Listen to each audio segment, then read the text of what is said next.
She grunts a lot this episode. I didn't mind it, but I hear you. Yeah, I feel like that should be our intro for the episode instead of what we recorded.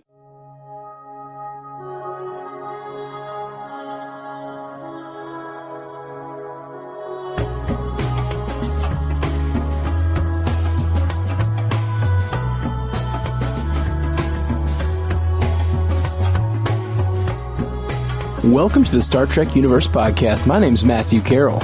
I'm David C. Robertson. Hey, buddy. How you doing? You know, I'm okay. I've had a really busy week. Yeah, I bet. Shazam out, right? Well, Shazam is out, but what we've been covering, because we saw Shazam a few weeks ago, they dropped that Joker trailer. Oh, yeah. With Joaquin Phoenix. It looks fantastic. They also have the Gotham Joker trailer thing happening. I saw that. But then we also did a special episode for the 80th birthday of Batman that's going to drop soon. And we also have a Patreon episode where we break down Detective Comics 1000. So I've just been doing nothing but podcasts this week. Wow. Well, I'm happy to throw another one at you. Getting you out of DC World, the Star Trek episode, I thought was pretty great. Really? Yeah, I did. Okay. Well, that's new. Yeah. I like and exciting. Yeah, right. It is new and exciting. I just thought, I had issues, but, for the most part, I just really enjoyed the Pike stuff. I really enjoyed the Pike stuff, but I think I hated everything else. Interesting. There were moments with I felt the same way. That is definitely how I felt the episode was tilted. I love the Pike stuff. I love the Laurel stuff. I love the Ash Tyler stuff. But the Burnham stuff was weak. Yeah. I'm feeling more and more like the Burnham stuff is just like, here's an action scene going on while the character story is back on the ship. At least this episode felt that way. In some ways, I feel like, Burnham was more of a Mary Sue here than she ever has been. Interesting. Well, I think we should get to the summary real quick, right? So we can dive in. Spoiler alert, full spoiler alert, summary, go for it. A fourth signal leads the USS Discovery to an insular world, that's Boreth, where Pike is forced to make a life-changing choice. Burnham and Spock investigate a Section 31 ship gone rogue, leading to a discovery with catastrophic consequences. So, Mary Sue, you say? Yeah. I think that's a fair criticism of her character in general. Okay. I wouldn't say always, but sometimes. Yeah, maybe. I mean, she's the main character, and I think she's meant to sort of encapsulate these ideals that they're still trying to express with this show. And yeah, sure, she's made mistakes, so the Mary Sue argument. But I think the reason maybe that feels that way this episode is because, like, I'd like to hear why you feel that way, but I think part of the reason it may feel that way, my supposition would be, the whole point of this episode for her was to convince her that she was important and that she could change the future and that she is somehow central to this entire fight.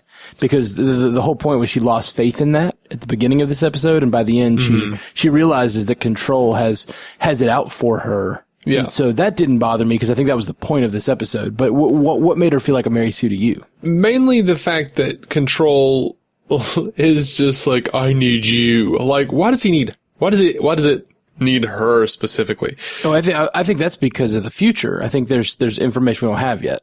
Right. And I'm trying to keep that in mind, that Control does have knowledge of the future. So all these things that feel like plot conveniences might not be, and might actually be resolved in a satisfying way. I'm hoping that Control has some sort of knowledge of the future, so it's not just blindly planning, like, you know what, I'm gonna throw all these people out into the vacuum of space, including myself in this dude's body, because I think that they'll understand that it's like 10 minutes beyond their normal check-in point, and Burnham will show up. And then I can, this is the Matrix 2. You gotta understand, this is the Matrix 2. This is, Control has done this. Right. An endless number of times. I'm hoping that's the case. And we know that's the case from the Red Angel. We know that the Red Angel has and Control, this episode says it always ends the same way. Like Control knows that it is going to achieve its goal, which is the end of all sentient life. Now, we had what we thought were two characters fighting for this future, which we thought were we thought were the Red Angel and Control. But now we know this third entity that is controlling the signals is somehow operating on a different wavelength from those three. And I have two theories about who those are. It's either Burnham in a way to, go back and cause the events that are leading up to what is about to happen. Or it's Georgiou saving Burnham's life. In a way, in some sort of sacrificial way that will lead to her doing something very hard, to bring Burnham, to bring Burnham through these trials or whatever. Like, maybe, I don't know. That was just a thought, because I think this episode is dripping with the fact that the red signals are Burnham. Because it just keeps saying, the Control, that character of Control says, even the mother and the daughter, they never succeed. Neither the mother nor the daughter ever succeed. Like, I think that they know that this Burnham doesn't know yet, but she is about to enter into some sort of time travel, time travel situation. Or she's about to enter into sort of like some sort of final fight with Control. And that some other character is going to be controlling these red signals to try to, and maybe they can't actually travel through time. Maybe they're just sending signals back from the future to guide the Discovery. But something is going to happen that's going to lead someone that we know to leave these clues for our trip. And it makes me really wonder still why the Terralisium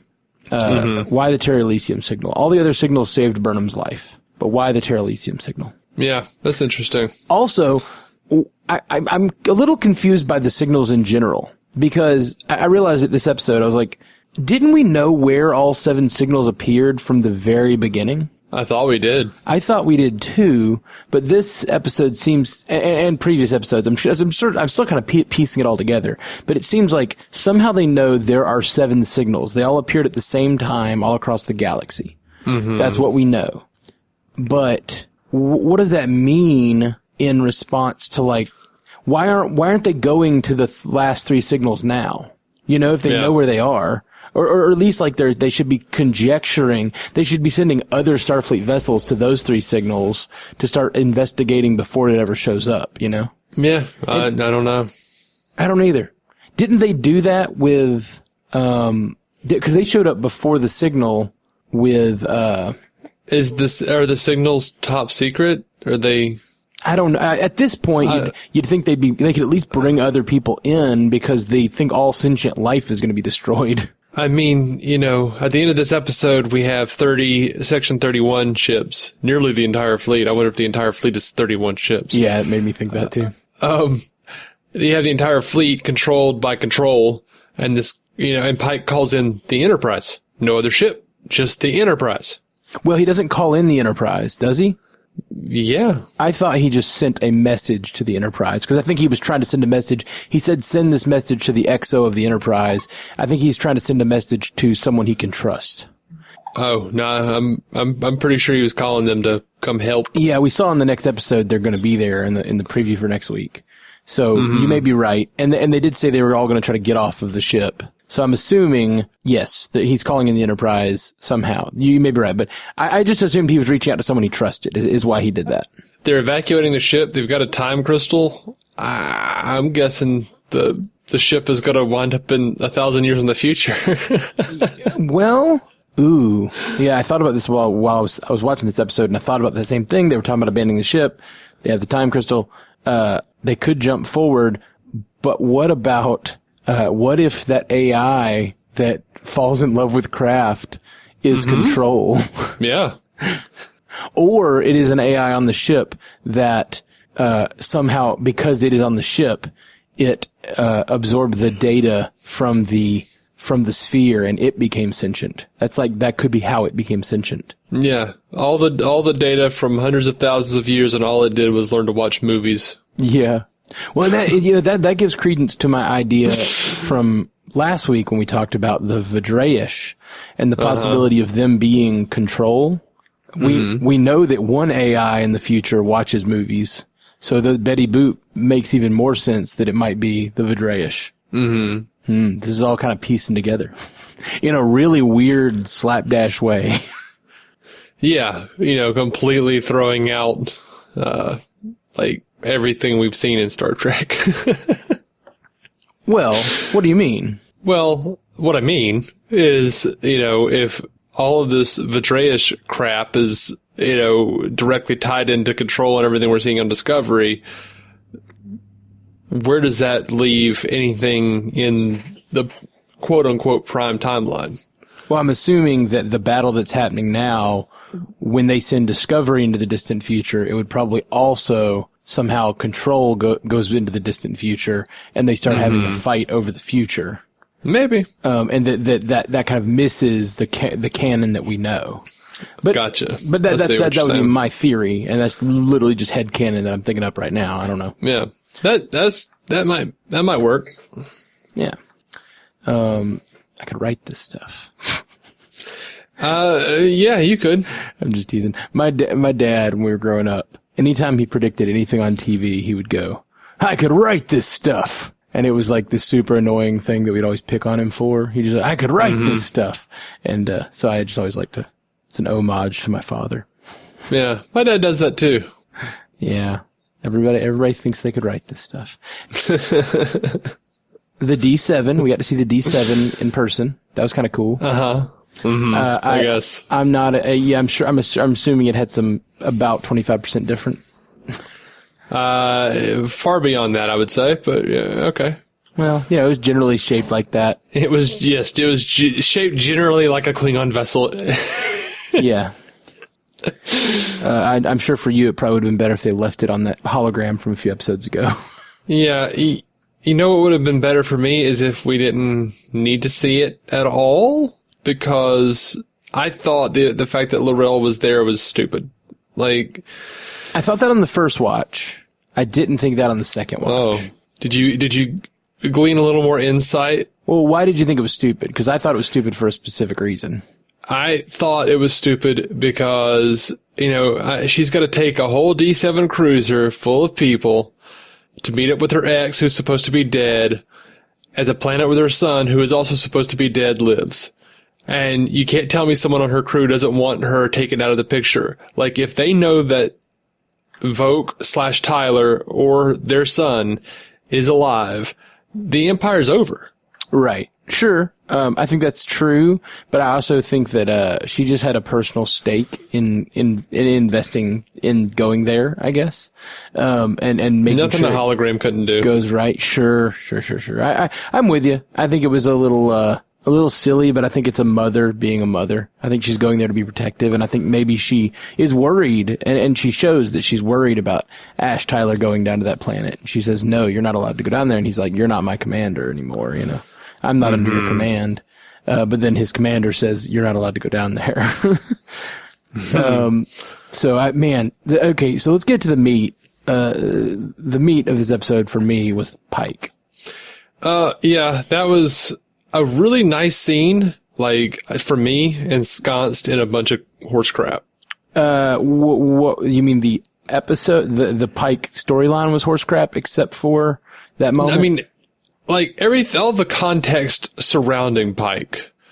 Like, it's like, oh, you can't, you won't be able to handle the time crystal, son. You can't do this. And then he goes and he looks, and he's like, yeah, all right. I mean, it was more dramatic than that. He's like, all right, you can have the time crystal. Like, oh no, I thought it was beautiful. That was Fable level magic to me. I loved that. I hated it. I think that's why I hated it. The idea of seeing your own, but it's science and magic sort of mixed together. I don't know. I loved it. I thought it was great. The idea of you see your own, the sacrifice you have to make is you seeing a horrible future. And then you have to choose whether to lock that in or not. So, okay, he's given the time crystal. Yep. Is the test that he won't change the future, given that he has the time crystal? Is that the test? No, if he chooses to like save himself, then that means he's selfish. But if he chooses, oh no, I'll accept my fate if I could save the galaxy, he's worthy of having the time crystal. Like, is it a great power comes great responsibility and you have to pass a test type of situation? Or is it just like this is locked in. You have to have this fate unless you have the time crystal. No. You have to have this fate if you take the time crystal. The time crystal is showing you, if you take this crystal, this is your fate. And it always shows you the most horrible moments of your life. Mm-hmm. And so that's the point of the crystal. It's like, you take this crystal, this is locking you into your fate. Like, if he decided to not take that crystal, he could have changed the future. But because he grabs that crystal, it's locking him into that fate. Now, sure, you could say, why is he ever going to go in a room with a bunch of trainees? Mm-hmm. That's fine. And there could be some headcanon around that if I wanted to, but sure, that's a little dumb. Like, you act like you're taking free will out of the equation, and you're not. He could still make decisions that lead him away from that. But we've seen we've seen lots of canons where someone knows something about the future and they try to prevent it, and it just ends up causing it, And I think that, and he's taking it on faith. Like, he doesn't know for sure that this is going to lead him to that, but he is taking it on faith that in this moment, like, it doesn't matter to me whether the crystals work or not. It's the idea that it's showing him something so horrible, and he has to make the decision to embrace that. Is the crystal there worth his horrible end? And I think everyone has to make that same choice. It shows them the worst moment of their life, and then they have to make a choice as to whether it's worth taking the crystal or not. I love that. I was a little confused, obviously, but like, if someone had like a really good life and nothing really bad happened to him, like, ever. Yeah, I thought about that too. What happens? Like, well, I think the point is everyone has bad moments in their life. Touch this crystal and see your worst moment. Oh man, I had to take a really painful shit one time.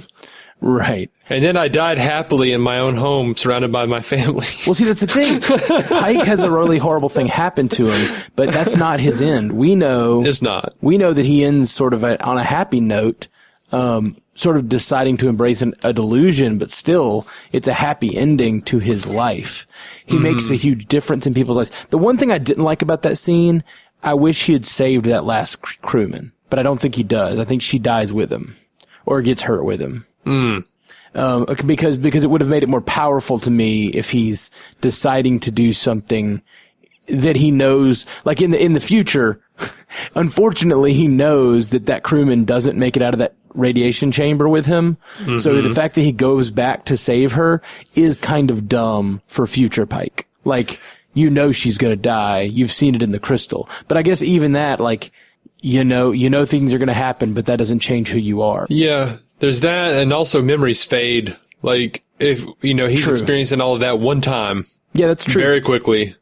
That's true. And probably the more memorable thing is the horror show of his face dripping off. Which I don't remember his face dripping on the original series. No, I thought I think part of the reason they did that was to, make it more palatable to people who did remember very clearly what he looked like in the original series, because I think that was supposed to be metaphorically how he saw himself. Yeah, I'm just really picking at myself now. Right. Okay. Let's see. I loved Pike's snow outfit. His snow outfit. I did. Oh. I want one. You would. But more importantly, Pike's moment on the ground where it's my favorite quote of the episode by far. And I'm just going to go ahead and get to it. When he says, "You're a Starfleet captain. You believe in service, sacrifice, and compassion in love."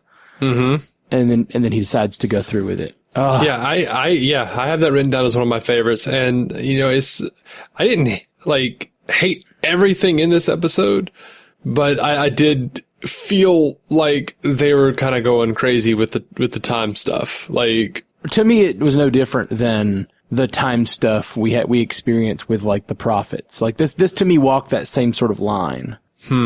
And you could science away all this stuff. You could science away that, like, the crystal searches your future and for whatever reason shows you the times where your body is flooded with certain fear chemicals or something. You know, like, it's going to show you the most horrible moments of your life because of some scientific mumbo jumbo reason. They didn't get into that. They didn't go there. I would have been fine with them going there.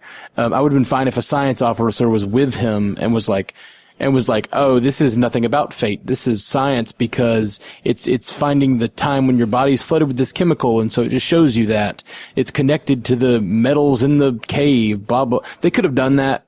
Yeah. But to me, that, I can headcanon all that stuff. To me, it just made for a beautiful decision he had to make. To me, that makes the entirety of, his episode from the original series more beautiful because the pains he's going through are pains that not only did he choose to do the right thing in saving these crewmen or trying to save these crewmen, he chose to do this knowing that it would lead to this. Absolutely. Yeah, I loved it so much. From a character moment perspective, I just really loved that.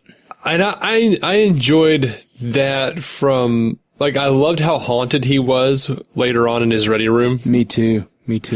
And I love that it also means that he can make, like, big decisions. He can, as you put it, take big swings now because he knows where he's going and he knows what's going to happen to him at some point and that it's not here. That's interesting. That's interesting. That is an interesting point. Like, how will this change his character going forward? Will he be more reckless knowing that I don't know. I feel like he is such a man guided by the, like, Starfleet principles that he believes in so strongly that it won't change him all that much. Like, he will go on believing that he is to live in service, sacrifice, and compassion and love. Like, that's what his guiding principles, and he's going to stick to those, you know? I loved it. It reminds me, what you're bringing up though reminds me a little bit of Saru. Like, in this episode, he says he's a different kind of captain now. Thought that was neat, that we got to see a little glimpse of that again. And how it impacted Burnham. But that reminds me of, maybe we'll get a different Pike going forward. I think we already did at the end of this episode. Like you said, he's so haunted. And it was really, really beautiful when he says that, that experience was only for me or whatever. I didn't write it down, but. Yeah. Loved it. Yeah. That was good. Like, he killed it. If there was anything for me that really made the episode work, because, you know, it's not just like my little logic problems. I mean, that's fine. I'm glad that you're, you know, doing a pretty good job of explaining away my problems. The episode was still boring to me. Interesting. I did not find it boring. I found it, you know, it felt very First Contact, all the Borg, I'm calling it Borg stuff. I'm calling it Borg stuff not because I did think that Control is the Borg, but I feel like there's two things they're driving home this episode. I feel like they're trying to convince us that the Control is the Borg, and they're trying to convince us that Burnham is responsible for the signals. And I don't know if either of those things are true or if they're misdirects, but with that eyeball shot of the needle heading toward the eyeball, that is so First Contact. Everything Control is doing is green. Like, all the nanites. I feel like it's future Borg. Yeah. That's definitely the feeling I'm getting, which makes me automatically think it's not going to be that. Yeah, me too. But we've got some feedback. Well, I'll get to some of that. Oh, sweet. Yeah. I hated the auto antonym game. Why? I think I enjoyed that. Because it's a very finite game. Like, that's not a game. That's a conversation. It's not a game. Like, you can't play that game over and over. I did wonder how that game worked with, like, alien, languages? Translators, yeah. Now that's the one I thought, okay, maybe my headcanon, because I'm having to headcanon a fucking game, because that's the kind of broken I am. But maybe my headcanon was, maybe this game could go on a long time if you include all languages. Like, maybe they're discussing all the auto antonyms from all languages. Maybe you could come up with some things. But if you're just talking English, and does that mean that bug creature is speaking English, or is he using the translator? I don't know. The whole thing, it was rot for me. Mm-hmm. But not from I wasn't even thinking about all those canon issues of the translator. I was just thinking of, like, that's a finite game. It's a very finite game. You play it once, you come up with all of them. There's probably a list. I could Google auto-antonym right now and find a list of auto-antonyms in the English language, and that's probably all of them. Yeah. Just felt weird. It felt weird. Like, if you have a conversation about it, like, I could see an alien picking on the humans because their language has auto-antonyms in it. Mm-hmm. Like, that's a conversation that would happen on a ship. It's not a game you can repeatedly play. Well, what if there were, like, what if, like, slang was also included? Like, you know, since we've been adults, so many words have been introduced. Yeah, but then you just introduce the idea that language is constantly changing. I'm assuming they're using the current form of the language that they're currently in, which doesn't, yes, it changes quickly, but it doesn't change so quickly that you could have play that game every week. I mean, who knows? They didn't say they're playing it every week, did they? No, but she says, we're playing the auto-antonym game. I'm just a big fan of games as well as of all this stuff. I love games. I love thinking of games. I love, like, game structure. And that's just not a game. Like, it's just not a game. All right. Sorry, I didn't mean to, you know, evoke the ire of the gaming elitist. I'm a big gaming elitist. Like, I think it's very important a game have certain things and elements that make it a game. And that seems like just a thing you would run out really quickly. And sure, that's not the only game that works that way. Yeah, no, I think it is. That's not how games work. Like, you could have had a conversation without calling it a game. But I'm sorry. I'm being super picky. I didn't really care. It just felt like, oh, look, they're trying to give them fun conversation. Like, that, it didn't feel like this is natural at all. Because this is Star Trek. People play auto-antonym games. They're not real people. Yeah. I thought that was really cool that Voq and L'Rell's son was an adult. I didn't like it. I know that there were theories about him being the assassin from DS9, which would be really cool and could still be true. We don't know. Because apparently he can travel through time, and time flows differently for him. So it's very possible that something happens in the future that he has to leave that planet and go do those things. Yeah, whatever the hell that means. Time flows differently for the keepers of the crystals. Yeah, okay. Yeah, I enjoyed it. I thought that was cool. I like the unexpected nature of it. I like what it could lead to. We could have more interactions with him, and like, I don't know, I just like they've introduced a lot of cooler characters. It's like, I was thinking a lot about Ash Tyler this episode, because he's our connection to the Klingon Empire, and he's our sort of like, he's like our Klingon Empire Wikipedia on the show. But they still made him a human, because at this point you can't have a Klingon serving on a Starfleet vessel. But I don't know. I enjoy the idea of a human with a Klingon inside of him. That's just cool. And I just like that, I enjoy the idea of a Klingon that was raised quickly in a monastery that, I don't know, son of the emperor and a half Klingon, half human. I don't know. It's neat. It's all just cool, sort of cool storytelling. You said, you like the idea of a Klingon inside of a human, and the first thing I thought of was like, oh, I know what your porn searches look like. Yeah, indeed. Yeah. And how? What? Any other thoughts on this episode before we move to quotes? Well, okay. First of all, let me say something positive. I really loved all of the dissolves in this episode. Like, they did some really cool shots, like where we see like Boreth and we see the Discovery spore drive in, and then we see it kind of shimmer and it becomes the little console in Tyler's quarters or whatever it was. Neat. Yeah, they've been doing some really cool transitions the last few episodes. Yeah, and I've really enjoyed that. It was confusing for just a second, because I was like, where am I? A little bit, where it was like Saru and Michael are talking, and then like the scene ends on like a close up of Saru, and then his face melts into like flame and like embers, and I was like, oh, that's not Saru. Oh wait, no, this is just Boreth. Never mind. Yeah, that's neat. I thought it was interesting, and we kind of touched on it, but I kind of hate it and kind of love it at the same time, because it feels like we have at the end, Pike orders the self-destruct for the Discovery, basically. Yeah. And that's how they're going to destroy the sphere data. And what did we do this episode for? But if we didn't have this episode and he didn't know what his future was, he might not have made that decision. Yeah. I do think that maybe destroying the Discovery could have been brought up sooner. Maybe they could have brought it up and had a good reason not to do it. Like, it's all sentient life in the universe. Maybe we die.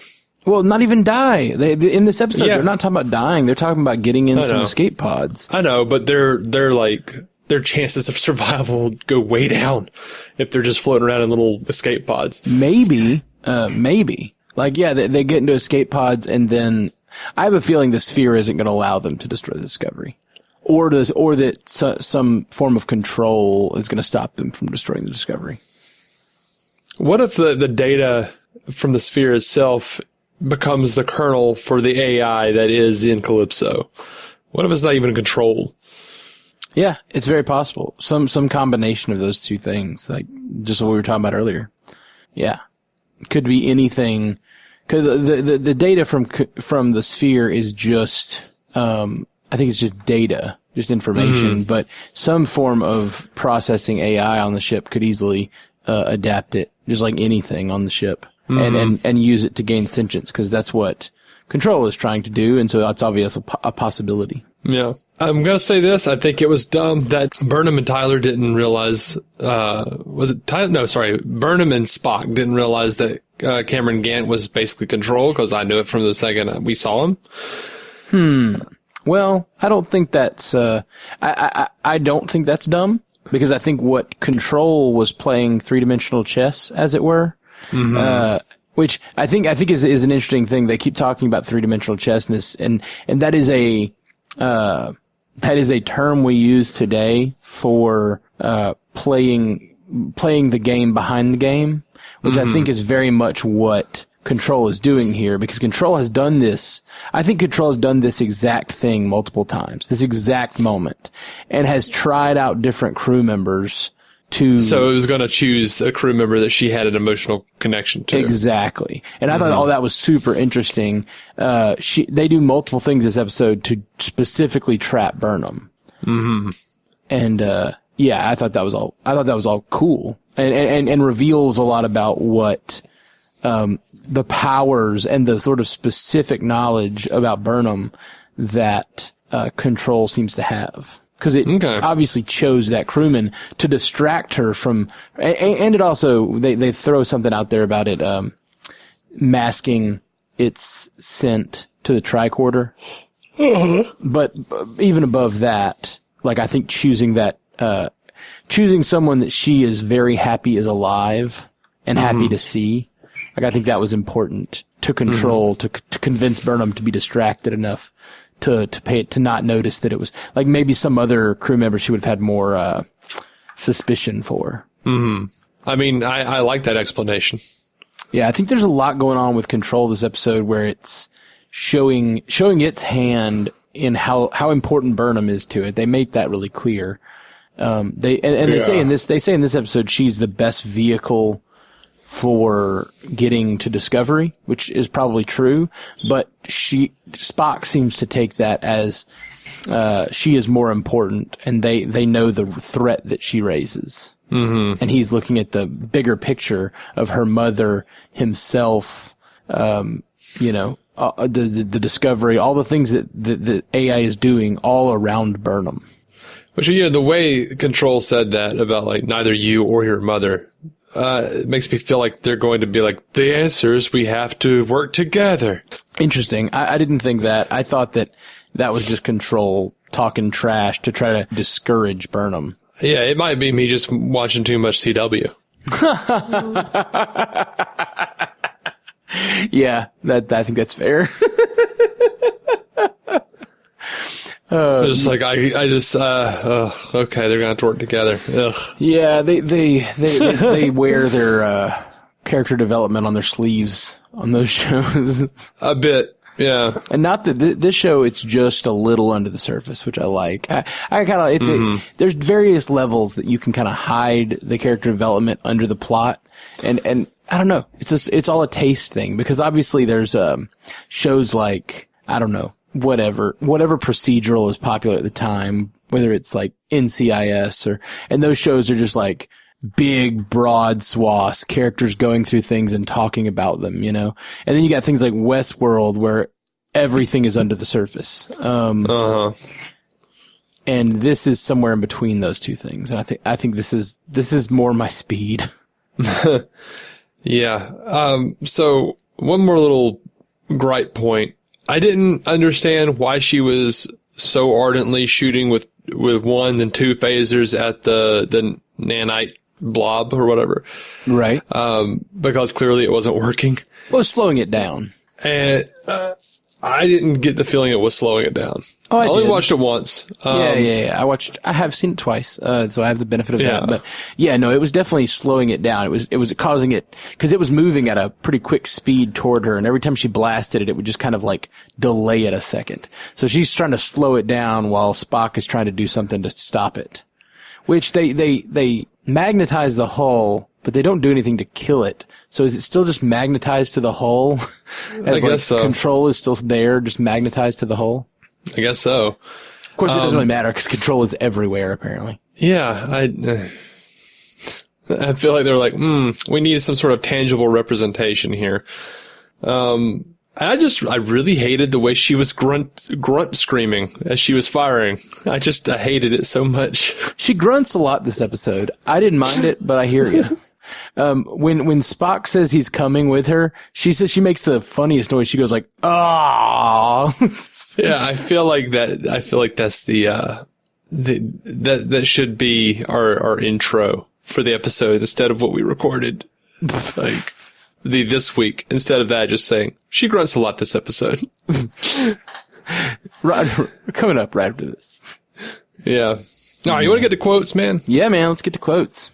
I already said my favorite one, but I'm going to say it again because I just love it so much. You're a Starfleet captain. You believe in service, sacrifice, compassion, and love.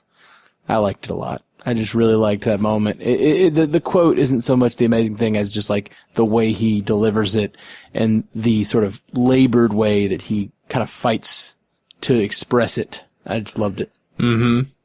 I liked the way that this sounded. It was Tenevik telling Pike, warning him about the time crystals. He says, "A warning, Captain. The present is a veil between anticipation and horror. Lift the veil and madness may follow." I liked that. Oh, yeah. Great quote.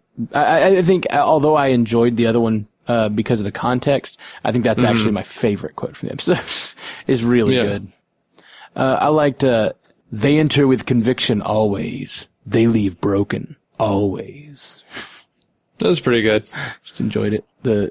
The sinister nature of it. I only have one more, and it's from a segment of the show we didn't even talk about. It was from Jet Reno telling Culber, "It's funny. People like us always find people like them, and thank God. You have a second chance, and it may not last forever. Don't screw it up." Yeah, I liked that one too. I also liked, I only wish you told me so you wouldn't have to carry it alone. I liked that. I liked that it wasn't, the motivation for her wanting to know wasn't that she felt betrayed for not knowing, but that she cared for him and didn't want him to have to be so lonely. Which, seems antithetical to everything we've seen her do so far. Like, her, running up to him and screaming at him about something Section 31 did and how he can be a part of it. And it just seems like she's always very, reactive to everything he does. So, I felt like this, I liked that line mostly because I was relieved that we wouldn't have to go through that again. But also, it also felt like Burnham was in some sort of meta fourth wall breaking type of way going, we have a lot to get to this episode, so I'm going to let this one slide. Interesting. I thought, to be honest, I'm a little fuzzy on the details of when and where they had certain conversations, but I thought that they recently had a conversation where they kind of came to terms with each other and trying to, saying, yes, we love each other, but, don't know that I can trust you like that, but I do love you. And so I think that's where they are at this point. And I think that, some of those conversations you're talking about where she's yelling about what Section 31 is doing, I think that's just professional stuff. Like, it's not necessarily getting in the way of their personal relationship. That's not professional. When she's like in tears and saying like, how could you be a part of this? Like, that's not professional. Right. But he's also left, basically, for all intents and purposes, left Section 31 at this point. Has he? I mean, like, the version of it that is out there, that is currently surrounding them and ready to kill them. Right. Well, I mean. Yeah, like, that's what I mean. Like, I think he has realized that they're on the same side now. I think, like, before she thought, when she's crying to him, she's like, you're standing on the opposite side of this battlefield from me. And why are you doing that? And now the battle lines have been drawn differently now. And so they're sort of back to status quo, I guess. Maybe. I mean, there's no Section 31 right now. Right. And maybe that's why no one knows about them in the future. Maybe this is the official end of Section 31. The official. Wink. I think it is. I think that's true. All right. So we got a little feedback. Do you have any more quotes? No, that is all my quotes. All right. We have some feedback from Kyoki Young. Hey, Kyoki. He writes over at the MCU Cast. Oh, cool. Thanks for coming over. Yeah. Thanks. Thanks, buddy. He says, hi, Matt and Dave. Hello. We already said hi. We already said hi, Matt. I say hi multiple times. They call me 3 High. All right. That shouldn't have been as funny as it was. Nope. Kyoki says, I'm writing you in regard to your recent cast, in which you mentioned the theory that control might become the Borg. While it's an interesting idea, I sincerely hope this isn't the case, since it wouldn't make much sense after the events of First Contact, where the Borg traveled in time to prevent the Federation from forming. If control becomes the Borg, and the Borg stop the formation of the Federation, then the Borg would presumably be keeping themselves from ever existing. Maybe the Borg don't realize this, but they usually seem pretty well informed. In Enterprise, Borg survivors from First Contact are awakened on Earth to menace Archer and friends. Archer and friends. What if Section 31 salvaged some technology from these Borg to create control? I doubt Discovery will go for this, as it'd make for a pretty convoluted storyline. But it also pose an interesting paradox. The Borg spring from control, which only exists because the Borg came from the future. Could it be, then, that the Borg realized this time loop existed and went back to First Contact to ensure that it started? Kind of hurts my brain just thinking about it. Live long and prosper. Kyoki from Seattle. All right. That is interesting. Okay, so a couple things. Depends on how time travel works. Because if this version of control is from a future where all this has already happened and it's just interacting with our timeline, then all of that doesn't matter. Secondly, I don't think that control becomes the Borg. If anything, I think the Borg would become control. Okay. That's at least the way I'm reading it now. Like, I don't know what I said 2 episodes ago because I'm a fickle human being, but I don't think that I think this version of control is way too advanced for who the Borg are when we meet them in the 24th century or whatever. I think that, if anything, control is a version of the Borg from 500 years in the future where it is fighting the Red Angel or whatnot. Or actually the Red Angel came from even further in the future. But where it is coming back to end sentient life so that it can exist in a world free of sentient life. Like it's coming back and creating a timeline where all sentient life is destroyed so that it can go forth and live. But it's confusing because it is not possible, because if we're having these arguments over the timeline being constantly rewritten, then the version of time travel they're using doesn't really make sense with the kinds of paradoxes we're talking about. Yeah, I mean, I think it's pretty clear in Star Trek that multiple versions of time travel exist. The way I headcanon that is it just depends on the execution of the time travel. Yeah. Which would make sense because parallel realities also exist in Star Trek. But we've literally seen, like, we've watched, the Trouble with Tribbles and then seen Trials and Tribulations where suddenly there are DS9 characters in the background where there were not DS9 characters before.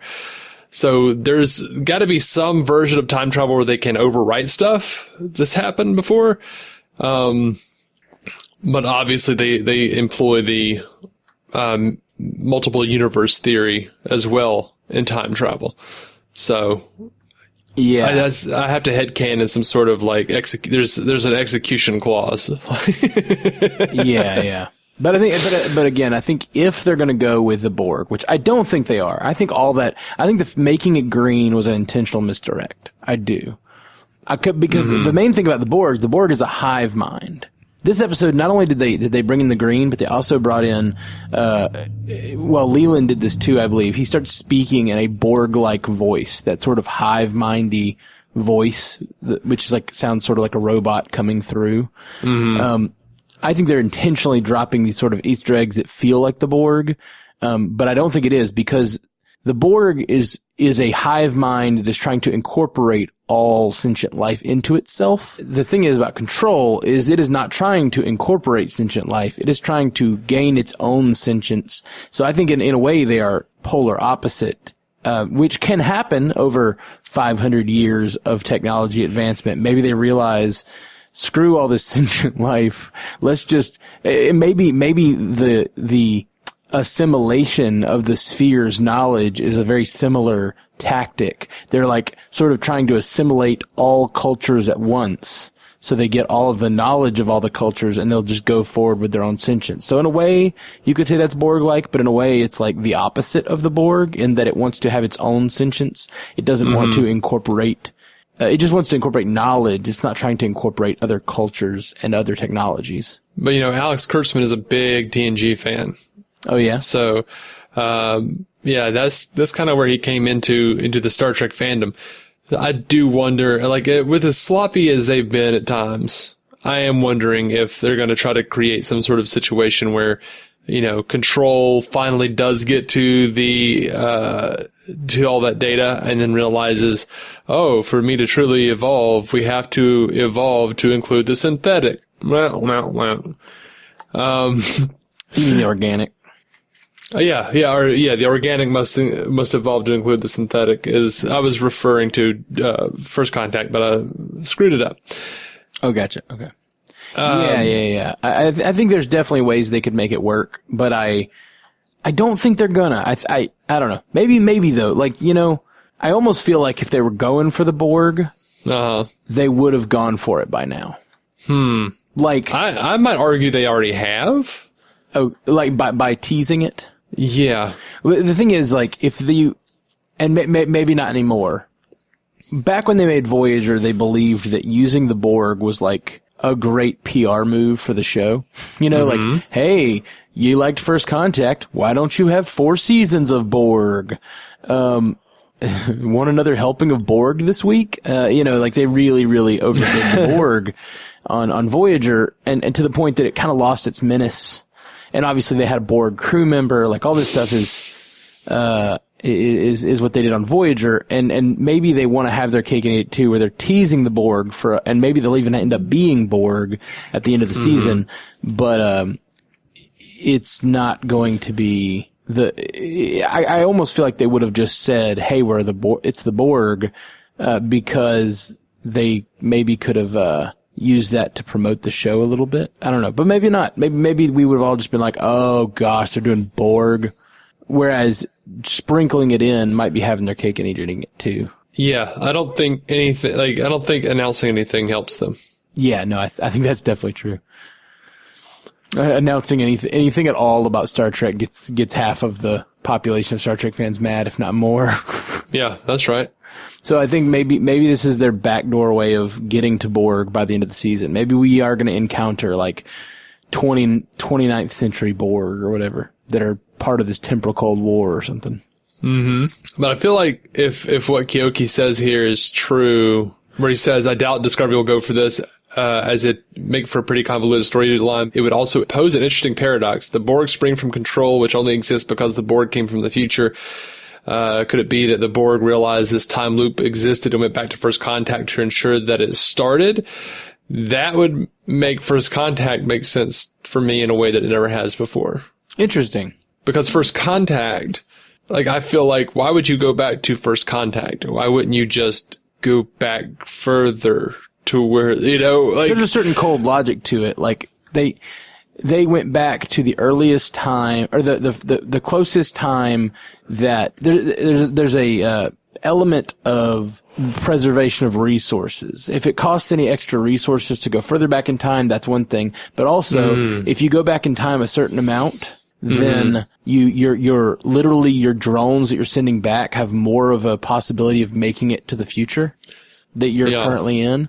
So it's possible they literally like analyzed the timeline and they were like, this is the earliest point where the Vulcans won't be involved. So we're going back directly to that moment. Yeah. What they didn't expect was the Enterprise to be able to follow them. Right. Well, that's what happens when you create a temporal wake. That's right. Golly. Gosh. By the way, I've really been enjoying lately on, over on the Marvel cast, we've been talking about, various parts of the canon, and I've been, for whatever reason, giving a lot of headcanon practice. Probably because there's little flaws here and there. So I'm like, oh no, you could make that make sense through da da da da da. And I've gotten multiple people writing in saying, thanks for that, Matt. Really helped me watch the show because you headcanoned that well. Yeah. And I've been sort of proud of my headcanoning ability lately. Yeah. Which is such a stupid thing to be proud of. Oh, I mean, I like this idea from Kyoki, but the way I've always made first contact work for me is that I've just headcanoned the idea that they went back to that point in time because they said not only is Earth a real threat to the Borg, but the Federation in general is. So you go back, you hide in some like low level technology, maybe the Phoenix, let things go as planned, and then not only do you assimilate Earth, you assimilate the Vulcans if all goes to pot. Right. Yeah, that's true. That is true. That is a possibility. Yeah. Good conversations. I really love Star Trek. I really enjoy this whole canon and talking about it. It does my heart good to be like having these conversations again. You know what I mean? Like these conversations is exactly why I wanted to start this podcast. Like looping me back into like 13-year-old Matt's like thoughts on first contact. All right. Well, I think that's about it, right? Do we have any trivia? I don't actually. All right. Well, that's cool. I'm going to throw in some trivia. The accident that was shown in this episode was first mentioned on the TOS episode. Fill in the name, Dave. The Menagerie. Thank you. All right. Trivia fulfilled. Thank you, guys. Have a good one. Peace. Live long and prosper, y'all. To reach out to us, hit us up at StarTrekUcast.com, at Star Trek UCast on Twitter, Star Trek Universe Podcast on Instagram and Facebook. Just search for us there, or send us a message at StarTrekUcast@gmail.com. If you'd like to hear more from David C. Robertson, check out the DC On Screen podcast or maladjusted.tv. And if you want to hear more from Matthew Carroll, that's me, check out the Marvel Cinematic Universe podcast, or go listen to my music at MatthewCarrollmusic.com or anywhere you get music.